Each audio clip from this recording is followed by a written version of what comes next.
Spoštovane gledalke, spoštovani gledalci, lepo pozdravljeni v oddaji Vroča tema na domovini. Danes nadaljujemo pogovore s predsedniškimi kandidati. Pretekli teden je v torek po klauzuri stranke kandidaturo Janeza Ciglerja Kralja napovedal predsednik Nove Slovenije Matej Tonin. Svet stranke pa je Ciglerja Kralja potem potrdil v petek in zdaj je z nami tudi uradni predsedniški kandidat Janez Cigler Kralj. Lep dober večer. Dobro večer. Torej, Nova Slovenija vstopa v to predsedniško tekmo z lastnim kandidatom relativno pozno. Zakaj ste se odločili praktično 6 tednov, 8 tednov pred volitvami pridružiti se tej tekmi? Nimate ravno veliko časa prepričevati ljudi na terenu, ne? Ali je pozno ali ne, je relativno. Spomnimo se tekme 2007, ko je takratni zelo dober kandidat Lojze Peterle šel zelo hitro v tekmo, pa žal bil potem neuspešen. Mi smo pravzaprav konsistentni. Matej Tonin je že pred poletjem praktično vsej javnosti napovedal, da bo Nova Slovenija postopek vodila tekom poletja in da bo na pragu jeseni sporočila svojo odločitev. In dejansko se je to tudi zgodilo. V petek smo potem še po potrditvi na svetu stranke pravzaprav stopili pred kamere skupaj in najprej naznanili to, da sem kandidat Nove Slovenije za predsednika republike in drugič, da imam široko podporo, lahko rečem trdno podporo in enotno podporo stranke, še posebej izpostavljeno predsednika Mateja Tonina, nekdanje predsednice Ljudmile Novak in pa prvega predsednika vlade Lojzeta Peterleta. Nam lahko vendarle poveste malce več, kaj se je dogajalo v ozadju na klauzuri stranke, na posvetu, ki ste ga imeli na Obali? Namreč ni tako dolgo nazaj, ko je tukaj v tem studiu sedel gospod Alojz Kovšca, govoril o tem, da ima načelno podporo predsednika Nove Slovenije, potem pa je šlo na nek način za preobrat in presenečenje. Vašega imena se ni povezovalo s predsedniško kandidaturo. Kdaj in kje ste se vi odločili, da greste v to tekmo? Najprej je Nova Slovenija čakala na odločitev Ljudmile Novak. Ona je nekdanja predsednica stranke, 10 let je vodila to stranko, jo pravzaprav iz najtežjih časov popeljala nazaj v parlament in mislim, da se boste strinjali, da je prav, da je imela ona, lahko rečemo, prvo besedo in možnost odločitve. Ko je ona nekako se odločila, da ne gre v to tekmo, je bil takoj naslednji možni kandidat Alojz Kovšca. Predsednik Matej Tonin je že tudi v javnosti obširno razložil, kako je tekel ta proces dogovarjanja in pogovarjanja. Ključno je, da na klauzuri prejšnji teden je prišlo do odločitve. Prvič, da Nova Slovenija, krščanski demokrati, kot tretja najmočnejša stranka v slovenskem parlamentu trenutno želi iti s svojim kandidatom, torej tudi s kandidatom, ki je član stranke. Gospod Alojz Kovšca žal ni član stranke, ampak je celo podpredsednik ene druge politične stranke. In drugič, da Nova Slovenija želi pravzaprav to zgodbo napraviti zato, da bojo imeli ljudje, ki do mojega vstopa v kandidaturo niso imeli možnosti izbire kandidatke ali kandidata z vrednotami, ki jih sam zastopam in pa stranka, da dobijo to možnost, da dobijo kandidata, za katerega bodo lahko iskreno in v miru oddali svoj glas na teh volitvah. No, kar je zanimivo v tej letošnji predsedniški tekmi, je izostanek nekih uradnih kandidatov strank aktualne koalicije. Po umiku Marte Kos nima nobena stranka zdaj uradnega kandidata, sicer ogiba se, da bi ga Levica vendarle lahko imela. Po drugi strani pa imamo zdaj tukaj dva kandidata, ki ga podpirata dve opozicijski stranki in sta si na nek način konkurenčna za nek podoben bazen volilcev. Vi greste v bistvu v tekmo direktno proti Anžetu Logarju. Na nek način je pa on večkrat javno izjavljal, da si želi podpore Nove Slovenije. Kako to gledate? Bom najprej komentiral zadnjo izjavo. Nikakor ne bi želel, da bi izpadlo, da grem v tekmo proti komurkoli. Rad bi prekinil s tem, da smo Slovenci pravzaprav kar malo nagnjeni k temu, da je vedno treba iskati proti komu sem. Nasprotno, jaz grem v predsedniško tekmo za to, da predstavim svoje in vrednote stranke Nova Slovenija, Krščanski demokrati, da predstavim naš pravzaprav program, ki sem ga strnil v 3 točke, in sicer prvič, da bo delo in ustvarjalnost, torej podjetnost, zopet cenjeno in spoštovano, drugič, da bo gotovo, da bo treba spet najti pot do najšibkejših, tistih, ki so ostali zadaj, so bili izključeni in pozabljeni, in jih ponovno vključiti v našo družbo ter jim dati dostojanstvo, in tretjič, da je treba krepiti mir in varnost, kar pomeni seveda krepitev in nadaljevanje z modernizacijo Slovenske vojske, in na drugi strani tudi na evropskem mednarodnem nivoju delati za združevanje vseh zdravih obrambnih sil. Ne nazadnje je vojna zelo blizu nas. Torej, sam izključno kandidiram za to, da se te pozitivne vrednote in te točke programa promovirajo in, kar ni zanemarljivo, na nek način želimo v Novi Sloveniji dati tudi možnost in potrditev tistim državljankam in državljanom v Sloveniji, ki so jim blizu te vrednote, ki jih zagovarjam, torej tudi več človečnosti, več sočutja v slovenski politiki in pa te 3 programske točke, da imajo možnost za nekoga voliti. No, se do tja še prideva. Zdaj, kar je meni bila zanimiva izjava vašega predsednika, ne, ko so ga vprašali, zakaj Nova Slovenija ne podpira Anžeta Logarja, je izjavil pravzaprav, da ne zastopa vrednot desnice, kot si to v Novi Sloveniji predstavljajo, da se je pravzaprav pomaknil nekam v levo. Ne? Kako drugačne so torej vrednote, ki jih boste vi zagovarjali v primerjavi s konkretnim kandidatom, ki je bil že kar nekaj časa nazaj vendarle predstavljen za kandidata, ki cilja na desno-sredinsko volilno telo? Predsednik Nove Slovenije Matej Tonin je to pokomentiral in tudi ocenil te politične pozicije. Sam bi se vzdržal komentiranja ostalih kandidatk ali kandidatov, bi pa povedal, da se pa sam jasno pozicioniram na desno sredino.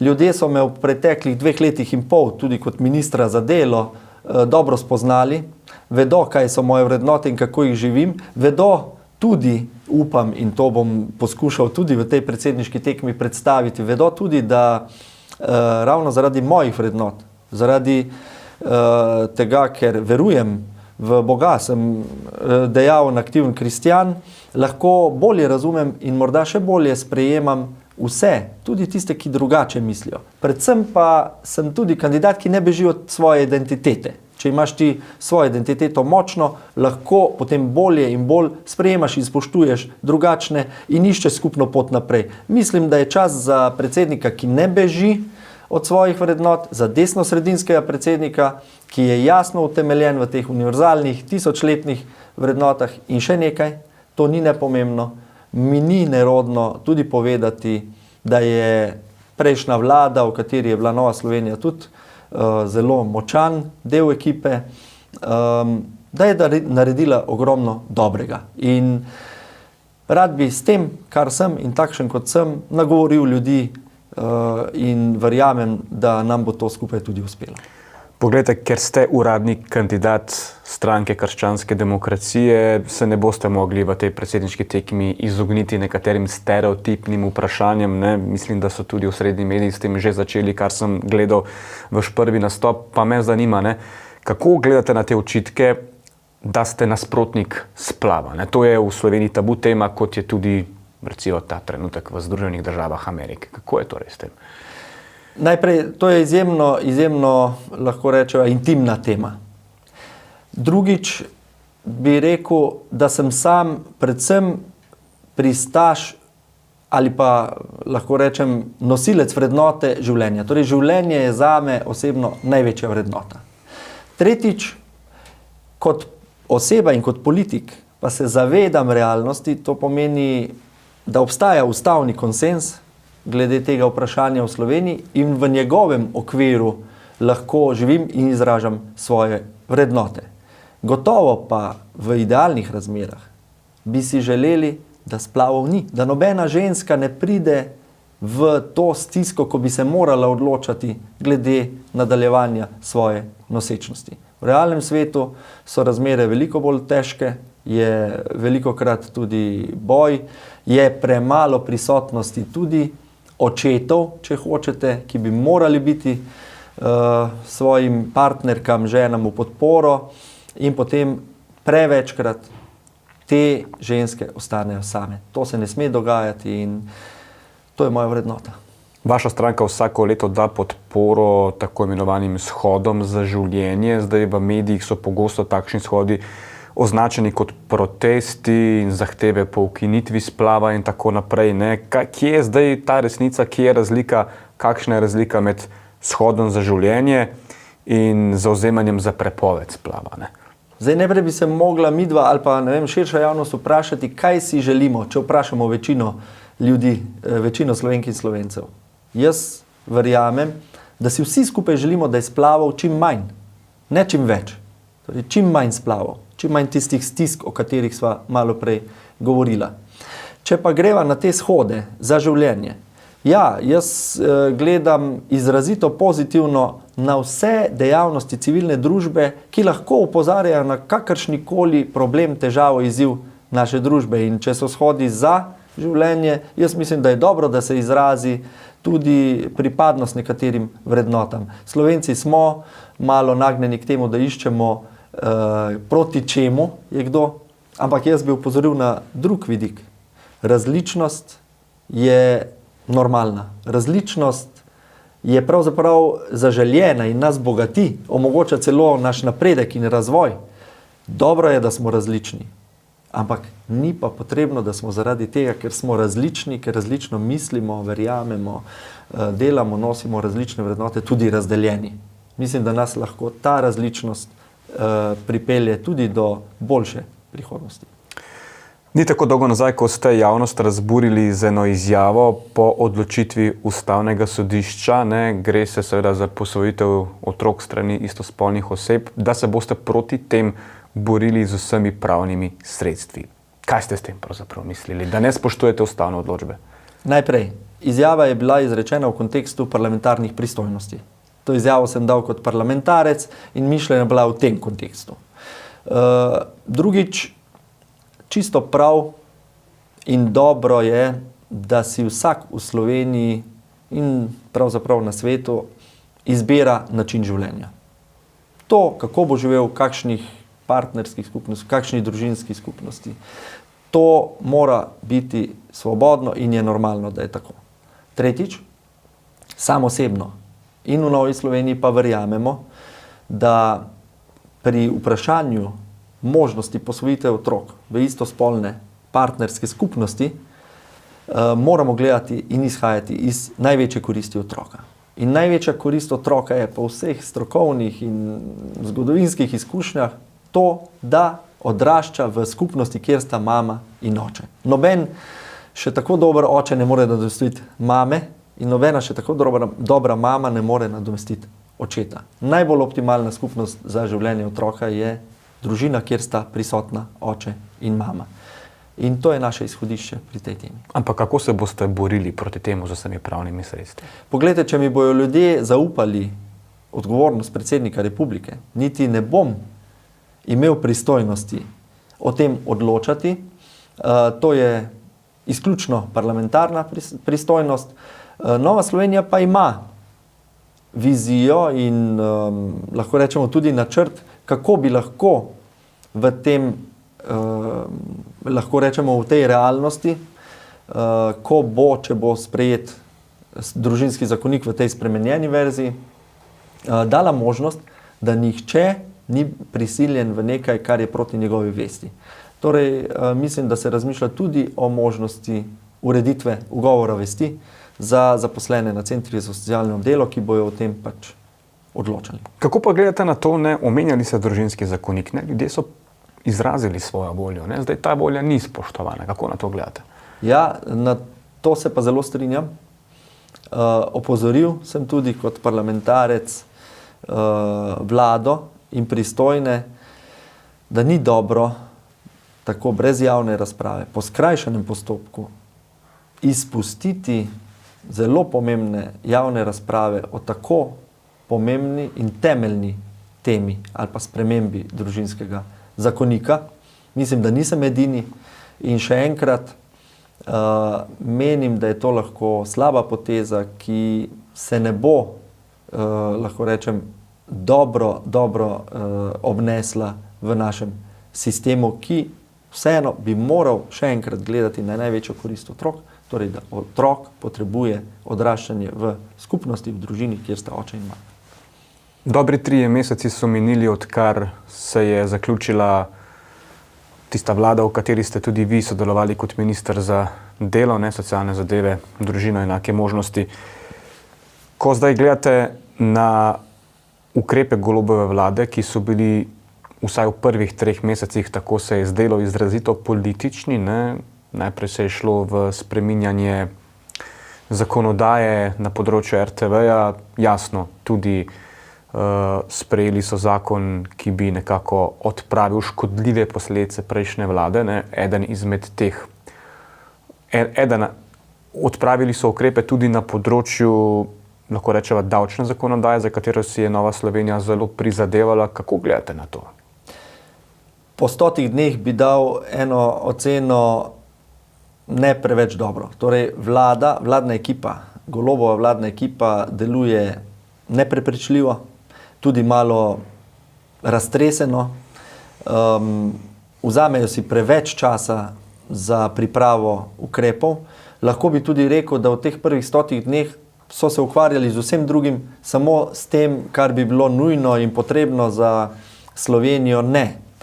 Prva in v nebo vpijoča tema je seveda energetska draginja in pa draginja hrane, na katero se odzivajo prepočasi. Zdaj se tukaj nekaj dogaja v zadnjih dneh. Zdaj se je začelo in lahko rečem, da lahko štejemo dobro, da je tudi premier Golob nekako poslušal Novo Slovenijo in začel tudi s posveti širše, torej da povabi tudi opozicijo, strokovnjake.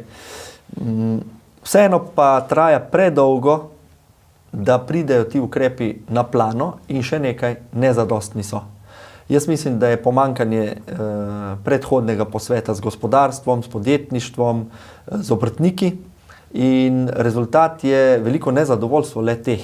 Že poglejmo samo prejšnji teden, ko so se nekako dogovarjali, je bila velika razlika med sporočili ministerske ekipe in sporočili obrtnikov, podjetnikov, ki so ocenili predlagane ukrepe za nezadostne in ni dobra popotnica, da recimo, delovno intenzivne panoge, kot je slovenska industrija jekla, napovedujejo 40% znižanje proizvodnje do konca letošnjega leta. To je slaba napoved.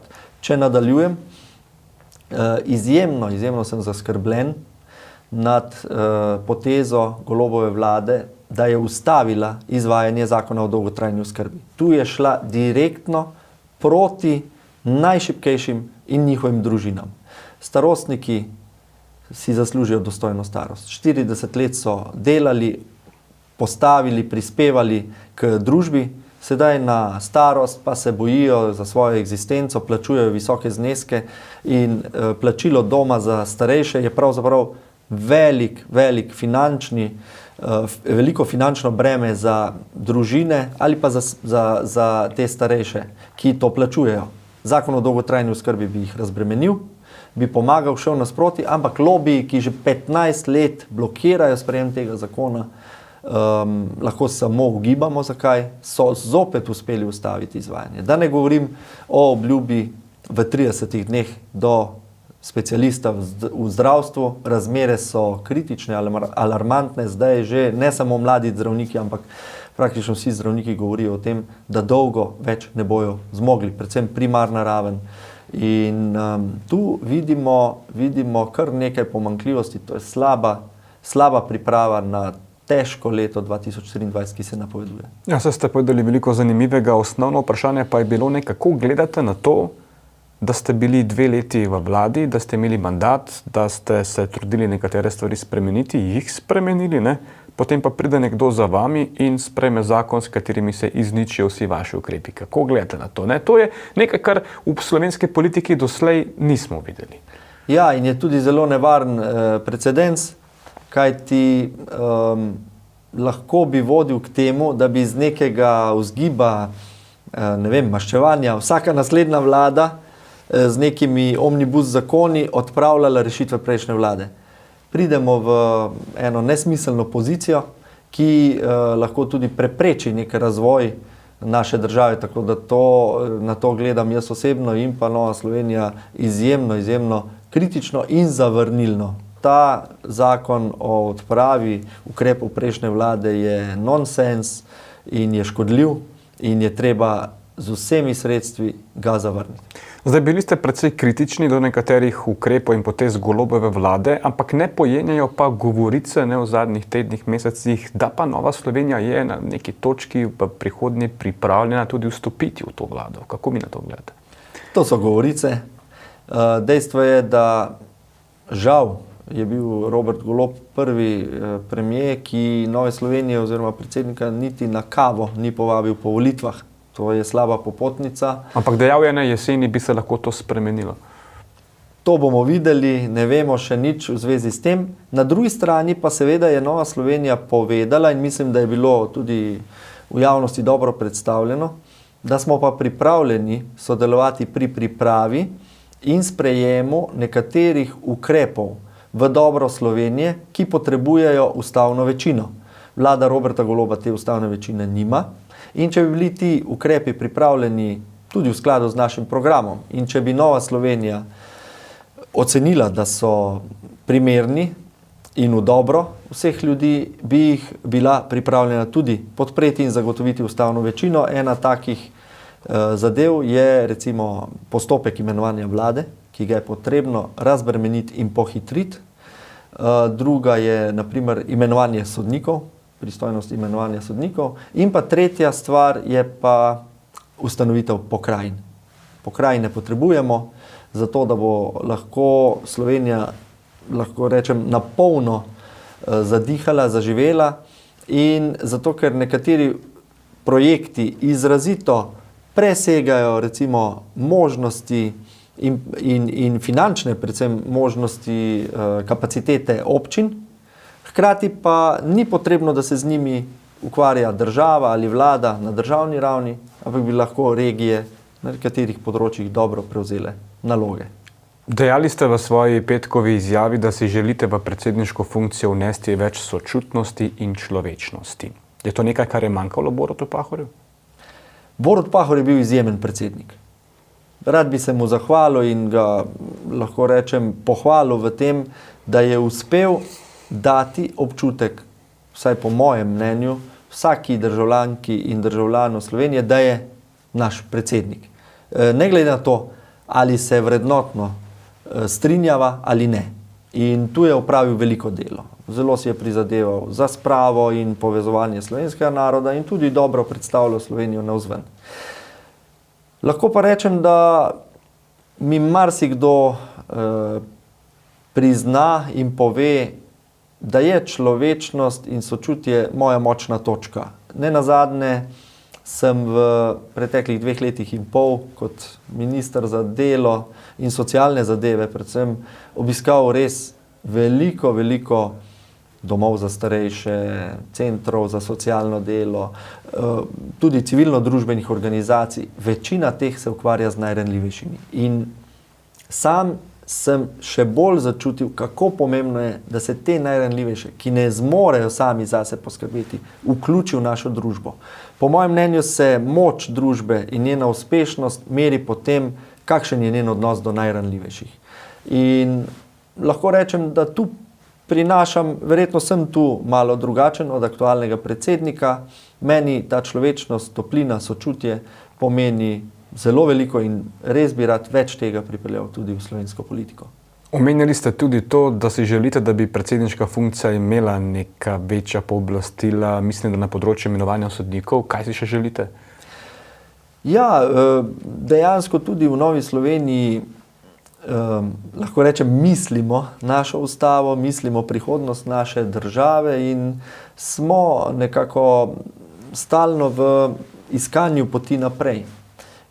Ja, predsednik republike bi po naši ideji imel pristojnost imenovanja sodnikov, hkrati bi pa lahko še, če bojo pogovori in predlogi dogovorjeni v tem krogu, ki bi zagotavljal potem ustavno večino, še kje popravili in dodali kakšno pristojnost. V osnovi pa mislim, da je predvsem potrebno pohitriti in poenostaviti imenovanje vlade in spremeniti, lahko rečem, in tudi poenostaviti, dati pristojnost predsedniku republike, da imenuje sodnike. Kako biti predsednik vseh Slovencev v tem ideološko razklanem slovenskem prostoru, kjer niti Borut Pahor tega ni uspel, nekako povezati levo in desno stran? Jaz mislim, da je sedanji predsednik Pahor to poskušal in da mu je kar v veliki meri to tudi uspelo. Sicer pa, kot sem rekel, verjamem, da s tem, ko ne bežim od svoje identitete, torej jasno povem, kakšna je moja identiteta, lahko lažje, bolj svobodno in tudi bolj sočutno pristopam k vsakemu sočloveku in ga sprejemam tem, kar je. Mu priznam človekovo dostojanstvo in na nek način skrbim za to, da smo v tej, lahko rečem, sedanjosti ali pa stvarnosti, ki jo živimo, povezani. Vidim vlogo predsednika republike tudi v tem, da iščemo najmanjše skupne imenovalce, zato da potem lahko gremo skupaj naprej. Samo drugega imamo in morali in zmoremo, mislim, da tudi zmoremo najti pot naprej, tako da se dogovorimo, kako bomo skupaj živeli. In v tem vidim upanje in sam bom, če mi bojo ljudje zaupali, tudi v to smer deloval. To vprašam vsakega predsedniškega kandidata, pa bom tudi vas. Kako gledate na razmere na RTV in predlaganim zakonom, na katerega je SDS vložil pobudo za referendum? Meni osebno in tudi Novi Sloveniji je izjemno pomembno, da bi bil medijski svet urejen na tak način, da je novinarjem omogočeno profesionalno delo. To je ključno. Novinarji so v prvi vrsti profesionalci in lahko rečem, da vsako javno pranje umazanega perila gre stran od tega in ni dobro. Mislim, da se potrebuje v teh medijskih hišah, ki ste jih izpostavili, človek, ki bo znal stopiti korak nazaj, povabiti vse strani za mizo, da se dogovorijo, kako naprej. Mislim, da z intervencijami od zunaj ne moremo vzpostaviti razmer, v katerih bi lahko novinarji neobremenjeno, profesionalno delali. In to je ključno, to moramo doseči. Če sem prav razumel, podpirate obstoječo zakonodajo? Mislim, da je obstoječi zakon že kar več kot desetletje dober za vse strani in da bi lahko na tem temelju dosegli en dogovor o tem, kako profesionalno delati naprej. Javnomnenjske raziskave kažejo največjo možnost za uvrstitev v drugi krog Nataši Pirc Musar in Anžetu Logarju. Zakaj ljudje ne bi sledili tem trendom? Zakaj ne volijo Janeza Ciglerja Kralja? Javnomnenjske raziskave so posnetek stanja v obdobju, ko so opravljene, niso napoved rezultatov. Jaz mislim, da moja kandidatura na predlog Nove Slovenije je lahko osvežitev in dopolnitev ponudbe teh dveh najbolj izpostavljenih kandidatov. Predvsem pa mislim, da je moja močna stran to, da ne bežim od svoje identitete, da imam jasen program, ki sem ga strnil v te 3 točke. Podjetnost mora biti spoštovana in cenjena, socialno šibkejše in izključene je potrebno nazaj vključiti v našo družbo in jim vrniti dostojanstvo in pa krepiti mir in varnost. To so vrednote in program, ki nagovarja in so lahko odgovor na sedanje razmere v svetu in v Sloveniji. Sam pa menim tudi, da je vedno treba biti na eni strani realen, z nogami na tleh, hkrati pa biti odprt tudi za presenečenja. Verjamem, da do mojega vstopa v predsedniško tekmo marsikdo ni imel kandidata ali kandidatke, za katero bi lahko mirno in iskreno dal svoj glas. Zdaj pa sem mogoče zapolnil tudi to, ali pa dal tudi to možnost in pustimo se presenetiti. Dobro, na tej točki bova zaključila pogovor, ker se je najin čas iztekel. Gospod Janez Cigler Kralj, najlepša hvala, ker ste si vzeli čas za ta pogovor in seveda veliko sreče v tej predsedniški kampanji. Hvala za vabilo in lahko noč. Hvala pa tudi vam, spoštovane gledalke, spoštovani gledalci. To je bila vroča tema na Domovini. Spet smo skupaj konec tega tedna. Lep preostanek večera. Lahko noč.